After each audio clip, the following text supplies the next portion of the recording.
मैं यहाँ उन बच्चों से मिलने के लिए आया जिनके ऊपर हुए हमले को इस जिले ने नहीं, इस प्रदेश ने नहीं, पूरे देश ने देखा। मॉब लिंचिंग एक ऐसा विषय है जिस पे सरकारें भी गंभीर हैं, सुप्रीम कोर्ट भी गंभीर है और लगातार ये चर्चा का विषय बना रहता है। किसी को भी अधिकार नहीं है, वो हिंदू हो, मुसलमान हो, वो किसी भी जाति धर्म का हो, कि वो सिर्फ अपने एजेंडे को कामयाब करने के लिए पीट पीट के किसी की जान ले ले। इस पूरे मामले को दूर से देखना, समझना, इसके बाद इसमें हाथ डालना, इसमें आना, ये हर किसी के बस की बात नहीं। जब तक आप, क्योंकि आपके अंदर कोई इंसानियत जिंदा ना हो, आप अगर इंसानियत को पीछे रखोगे, जाति धर्म के आधार पर देखोगे, तो आपको दिखेगा, बहुत कुछ दिखेगा इस मामले में। लेकिन अगर आप गंभीरता से इंसान बन के देखोगे तो आपको पता लगेगा जिन बच्चों के साथ ये मारपीट हुई है वो चारों, वो आ रहे थे, उनके सामने 3 मोटरसाइकिलों पे लगभग 9 आदमी आते हैं, उनको रोकते हैं, उनसे ये पूछते हैं कि इस गाड़ी में क्या है।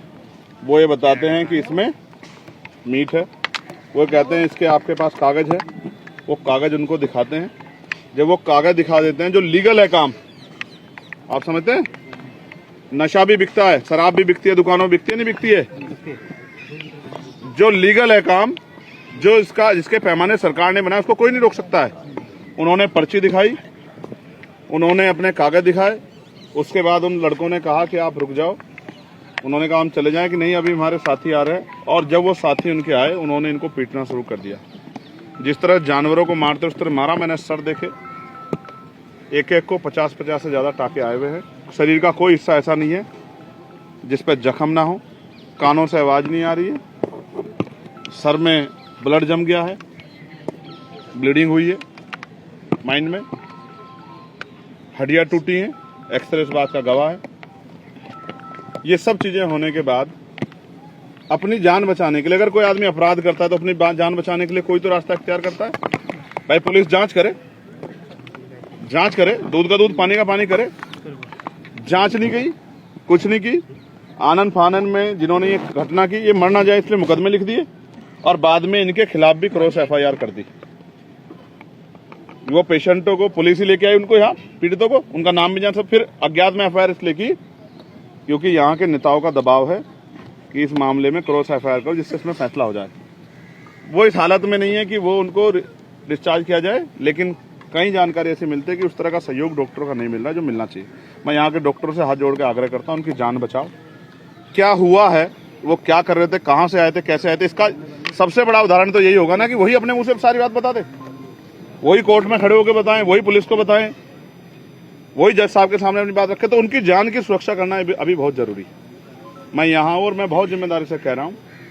उन्होंने मुझे बताया कि वो पैसे लेते हैं, टैक्स मांगते हैं, इस नाम का अवैध वसूली करते हैं। अभी 2 हफ्ते पहले उन्होंने 2,80,000 रुपये लिए थे। हालांकि बहुत छोटी बात है, मैं इन पर जाना नहीं चाहता, लेकिन मैं इसलिए आपको बता रहा हूँ कि कहीं ना कहीं मॉब लिंचिंग से किसी न किसी की जान जा रही है। और दलितों, आदिवासियों और मुसलमानों पर इसका कहर, पिछड़ों पर इसका कहर बहुत बड़े पैमाने पर ढाया जा रहा है। मैं इंसान होने के नाते इस बात को कहता हूँ कि हमें हर उस व्यक्ति की मदद करनी चाहिए जिसके साथ अन्याय हुआ है। मुझे, मीडिया को, हम सब लोगों को, आप नहीं देख रहे पत्रकारों के साथ क्या मॉब लिंचिंग नहीं हो रही है? कोई पत्रकार अगर किसी नेता के खिलाफ सही न्यूज चला दे रहा है तो उस पत्रकार की मॉब लिंचिंग हो जा रही है। ये आज सवाल लोकतांत्रिक व्यवस्था पे, हमारे संवैधानिक मूल्यों पर है। इसलिए मुझे और आपको जोर शोर से आवाज उठानी चाहिए कि उन बच्चों को अच्छा इलाज मिले, वो स्वस्थ हो जाए और फिर उनको न्याय मिले, और उनके खिलाफ जो झूठी FIR की गई है उसको रद्द किया जाए। अभी कैसे इंसाफ दिलाएंगे, कैसे लड़ेंगे इनकी? अभी एक बहुत इंपॉर्टेंट पॉइंट ये है, पार्लियामेंट में कानून बना है, सुप्रीम कोर्ट ने संज्ञान लिया है, और एक धारा है 117 की 4 BNS की, वो धारा मॉब लिंचिंग में लगती है। सुप्रीम कोर्ट का ऑर्डर है, सुप्रीम कोर्ट का आदेश है, वो धारा इसमें नहीं लगी। इसलिए मेरी पुलिस से मांग है, हो सकता है उस समय की परिस्थितियों के हिसाब से ना लगी, लेकिन अब इसमें 117(4) को बढ़ाया जाए और इन्वेस्टिगेशन करके वीडियो के आधार पर जो भी आरोपी हैं उनको गिरफ्तार किया जाए और उनको जेल भेजा जाए और उनको सख्त से सख्त सजा दिलाने में पुलिस प्रशासन एविडेंस इकट्ठा करके अपना रोल अदा करे। अब रही बात हमारी, आज मैं यहाँ उनके बीच में, यहाँ इनकी तकलीफों को जान रहा हूँ, मैंने यहाँ के डॉक्टर जो हैं सीनियर डॉक्टर उनसे बात की है। अभी वो लोग उनको देखने के लिए आ रहे हैं। अभी मैं यहाँ के अधिकारियों से बात करूँगा, जो धारा नहीं बढ़ी है उनको बढ़ाने की मांग करूँगा। झूठी FIR जो उनके ऊपर की है सिर्फ नेताओं खुश करने के लिए, वो FIR रद्द करने की मांग करूँगा। और जब अब पार्लियामेंट का सेशन आएगा, जिस हाउस का मेंबर हूँ, मैं आपको विश्वास दिलाता हूँ अलीगढ़ के पत्रकार भाइयों, इस पूरे मामले को जोर शोर में जैसे पार्लियामेंट में उठाने का काम करूँगा। ये मैं आपको विश्वास ठीक है। और ये मैं इनकी ताली सुनने के लिए नहीं कर रहा हूँ, ये मैं इंसान होने के नाते कर रहा हूँ, क्योंकि आज ये इनके साथ है, कल मेरे साथ भी हो सकता है, कल किसी और गरीब के साथ हो सकता है। सबसे बड़ा धर्म इंसानियत है। अगर कोई गैर कानूनी काम करता है उसको पुलिस सजा दे, उसको कोर्ट सजा दे, लेकिन अगर भीड़ को आप ये छूट दोगे तो भीड़ कल किसको कुचल देगी, इसकी जिम्मेदारी आप लोग नहीं उठा। परमानेंट सॉल्यूशन क्या मॉब लिंचिंग का? क्यों परमानेंट सॉल्यूशन ये है कि कोर्ट इस पे सख्त, जितनी मॉब लिंचिंग हुई है उन पे सख्त कार्रवाई करे और पुलिस निष्पक्ष कार्रवाई करे, सत्ता के हिसाब से कार्रवाई नहीं करे। जब कार्रवाइयां होंगी इसी मामले में अगर सख्त कार्रवाई हो जाए, जो BNS कहती है, जिसमें फांसी तक की सजा, आप देखना बहुत मॉब लिंचिंग करने वालों की टांगें कांप जाएंगी।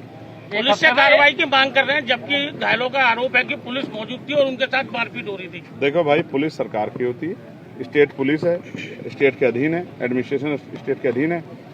मजबूरी में अच्छा काम भी करना चाहते हैं, नहीं ज्यादा अच्छा करने की कोशिश करेंगे तो यहाँ से हटा के भगा दिए जाएंगे, कहीं और सस्पेंड ट्रांसफर कर जाएगा, पोस्टिंग कर दी जाएगी, सस्पेंड कर दिए जाएंगे। हम तो अपनी आंखों के सामने देख रहे हैं। ऐसा नहीं कि पुलिसकर्मी सारे बुरे हैं, कुछ पुलिसकर्मी ऐसे हो सकते हैं जो जाति धर्म के आधार पर कार्य करते हैं, लेकिन सब पुलिसकर्मी बुरे नहीं है। मैं पुलिसकर्मियों का सबसे बड़ा समर्थक हूँ, उनके लिए पार्लियामेंट में मांग उठाता हूँ, इनकी छुट्टी करो। सबसे पार्लियामेंट में गए, सबसे मुखर आवाज उठा रहे। मेरी पहली स्पीच जो राष्ट्रपति भाषण भी थी उसमें हमने मांग की थी कि जिसकी इतनी संख्या बारी उसकी इतनी हिस्सेदारी लागू होना चाहिए, जातिगत जनगणना होनी चाहिए, हमारी मांग थी। सरकार ने भी कहा है कराई नहीं है, डेडलाइन तो तय नहीं की, उसके मानक क्या होंगे तो तय नहीं किया। मैं तो कह रहा हूँ कराए और उसके आर्थिक आंकड़े भी जारी करे। देश को पता लगना चाहिए किसकी जेब में क्या है, किसने किसका छीना है और किसको क्या मिलना चाहिए था। धन्यवाद।